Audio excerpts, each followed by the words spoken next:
So we're on the diversity dialogue. With me, I have Nicole Darden Ford, who is the VP and Chief Information Security Officer at Carrier. Welcome to the show, Nicole. Thank you for having me, Ashwin. Yeah, and I have a advantage because I've seen you on a panel with a past guest of mine, Shamla Naidu. Right, so, Yes.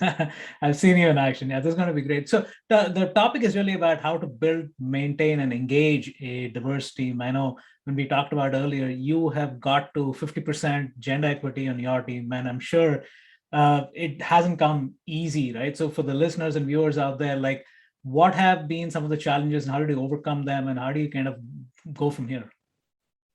Wow. Okay. So let me kind of paint a picture. So joined Carrier August of 2019, and we were building a whole new cybersecurity program.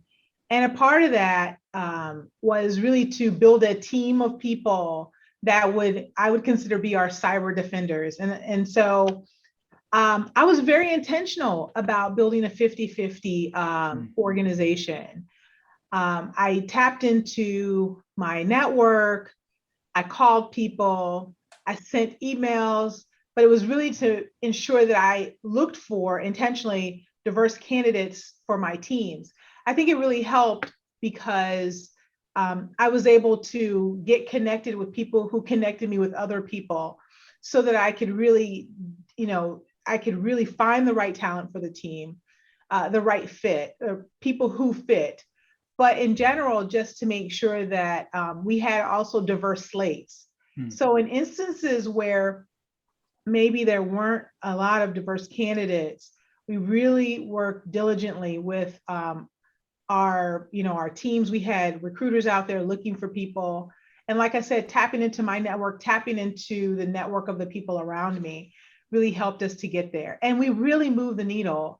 It was like I said, it was not just intentional, but it was enlightening to see that there were people out there. We just needed to look for them. And the reality is not only did we look for diverse talent, but I also made sure that the interview panels had diverse people, right? Because it's not just enough to find the right people or the diverse talent pool, but when they go into the interview, they need to get a fair and fighting chance. And that means that having kind of a diverse group of people with diversity of thought, as well as, ethnicity and so on and so forth, really, really mattered. So with all of those things, that was really important. I will also say that, we have relationships with partner schools that I think are really important, namely Spelman and North Carolina A&T. We also have a DTLP program, which is Digital Talent Learning Program. And we have those across the organization, whether it's in engineering or finance or so on and so forth. Well, this last rotation, we did the same thing. We were focused on how do we find diverse talent? How do we make sure that our pool is diverse enough that we would even ensure that our DTLPs were diverse? And we were able to successfully get that done. But it takes intentionality. I think it takes really tapping into your network and refusing to let up. And that's what we did. Yeah, so that's a great segue into this amazing quote by Adam Grant that just stuck in my head, right? And this is really, diversity is good, but it isn't easy.